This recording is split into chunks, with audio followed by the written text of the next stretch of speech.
does perfect even mean? Is there even such a thing?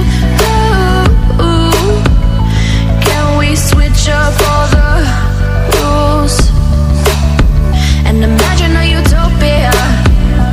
Darling, I'm just so fed up with these expectations. They keep weighing me down.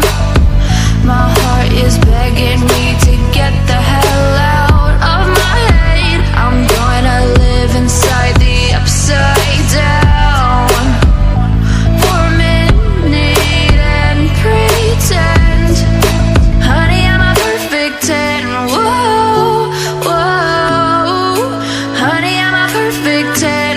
Whoa, whoa, and if I say it enough, it gets ingrained